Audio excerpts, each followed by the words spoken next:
ৰূপসী range অফিচৰ ranger বিপ্লৱজিৎ ব্ৰহ্ম আৰু সহকৰ্মীৰ এক আহ্বান। ৰূপসী ৰেঞ্জ অফিচৰ অন্তৰ্গত বাছবাৰী ৰেঞ্জৰ ৰেঞ্জাৰ শ্ৰী বিপ্লৱজিৎ ব্ৰহ্ম আৰু তেওঁৰ সহকৰ্মীসকলে সংবাদ মাধ্যমৰ আগত তেওঁলোকৰ কৰ্তব্য সম্পাদনৰ বিভিন্ন দিশ উদঙাই ধৰিলে। তেওঁলোকে ব্যথিত মনেৰে ব্যক্ত কৰিলে যে দিনৰাতি একাগ্ৰতাৰে কাম কৰি যোৱা সত্ত্বেও কেতিয়াবা অপবাদৰ সন্মুখীন হ'ব লগা হয়। বন সংৰক্ষণৰ দায়িত্ব পালন কৰোঁতে বহু কঠিন সময়ৰ সন্মুখীন হ'ব লগা হয়, আনকি কেতিয়াবা প্ৰাণৰ বিপদো আহি পৰে। তথাপি বন সংৰক্ষণৰ বাবে তেওঁলোকে অটলভাৱে কাম কৰি গৈ আছে।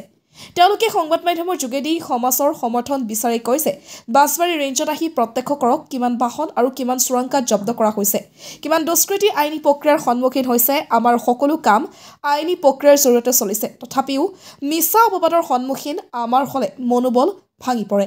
সাংবাদিকসকলক ৰেঞ্জৰ বিষয়ে সত্য আৰু নিৰপেক্ষ সংবাদ প্ৰচাৰৰ বাবে অনুৰোধ জনাইছে বাছবাৰী ৰেঞ্জৰ কৰ্মীসকলে।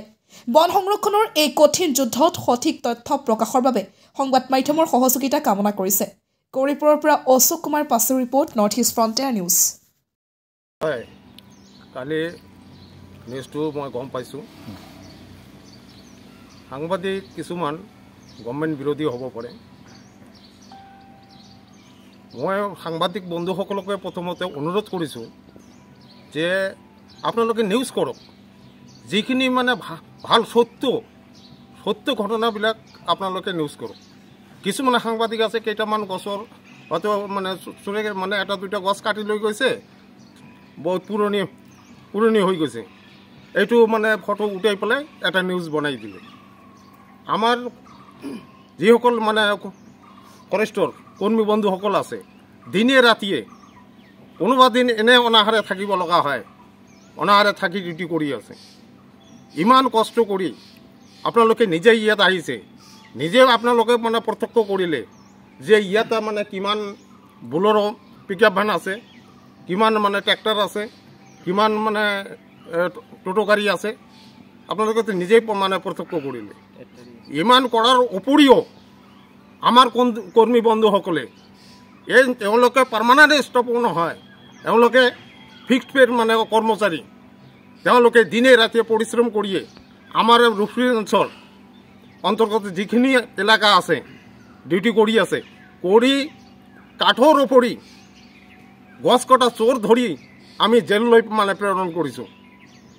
আমাৰ পৰ্বতঝৰা ডিভিশ্যনৰ ডিঅ'ব মহোদয় আছে, মই আজি নিউজ চেনেলৰ জৰিয়তে তেখেতক ধন্যবাদ মই দিব খুজিছোঁ। তেখেতক ফৰেষ্টৰ হৈ যিখিনি কাম কৰি আছে, কেতিয়াবা আমাৰ ৰেঞ্জাৰ মহোদয়ক ডিঅ'ব ছাৰে ফোন কৰি কৈ দিয়ে যে এনেকুৱা মই খবৰ পালোঁ, আপোনালোকে ষ্টাফ পঠাই দিয়ক। লগে লগে আমাৰ কৰ্মী বন্ধুসকল আমি ফিল্ডত যাওঁ, যাই আমি যি পাওঁ আমি লগে লগে অফিচত লৈ আহোঁ। ইমান কৰাৰ সত্ত্বেও আমাৰ কিছুমান গভৰ্ণমেণ্ট বিৰোধী নিউজ চেনেলে গভৰ্ণমেণ্টৰ বিৰোধিতা যেতিয়া কৰি যায়, ইফালে আমাৰ কৰ্মীসকলৰ বদনাম আহি যায়। তেওঁলোকৰ অলপ ভাবিব লাগে। হয়, গাড়ী যেতিয়া এটা ৰাস্তা দি হয়তো 5,000 10,000 গাড়ী যেতিয়া যায়, হয়তো বিজুতি ঘটি এখন গাড়ী বা দুখন গাড়ী এক্সিডেণ্ট হ'ব পাৰে। আমাৰ নিউজ চেনেলৰ জৰিয়তে মই অনুৰোধ কৰিব বিচাৰিছোঁ যে আপোনালোকে সত্য ঘটনা আপোনালোকে দাঙি ধৰক, তেতিয়া ৰাইজে ভাল পাব। হয়, মই স্বীকাৰ কৰোঁ, মাজে সময়ে কেতিয়াবা কেইখনমান যায়, চুৰ কৰি লৈ যায়, সেইটো আমিও বন বিভাগৰ পৰা স্বীকাৰ কৰোঁ। কিন্তু আমি আমাৰ শক্তি সামৰ্থ্য চাই কিনে যিমান পাৰোঁ আমিও বহুত গাড়ী ধৰিলোঁ। কিছুমান মিডিয়া চেনেলবোৰে ডিভিজনৰ বাছবাৰী থকা ৰূপসী ৰেঞ্জৰ কৰ্মীসকলে, বনকৰ্মীসকলে দিনে নিশাই এই আমাৰ প্ৰকৃতিৰ সময়ত গছ গছনি জীৱ জন্তু ৰক্ষা কৰাৰ কাৰণে দিনে যেনেকৈ কাম কৰি আছে, আপুনি এবাৰ চাওক মিডিয়াৰ পাৰ্চনেল মানুহবিলাক আহি পেলাই যে কি কাম কৰিছে, কাম কৰা নাই, যে এনে ওপৰা ওপৰি কিছুমান অযুক্তিযুক্ত যিবিলাক আগৰ পুৰণা কিছুমান তেনেকুৱা ধৰণৰ ভিডিঅ' কৰি পেলাই কিবা কৰি নিউজ প্ৰচাৰ কৰে। সেই অবাস্তৱ নোহোৱা কথা কিছুমান বাতৰি প্ৰচাৰ কৰি পেলাই যিবিলাকে আমাৰ ফৰেষ্টৰ কৰ্মীসকল দিনে নিশাই খাটি আছে সিহঁতৰ মনত বহুত আঘাত দিয়ে। ইমান কৰাৰ পিছতো যদি আমাক ইমান বেয়াকৈ বাতৰি আমাৰ ওপৰত বাতৰি বেয়াকৈ পৰিৱেশন কৰে তেতিয়া মনত দুখ লাগে।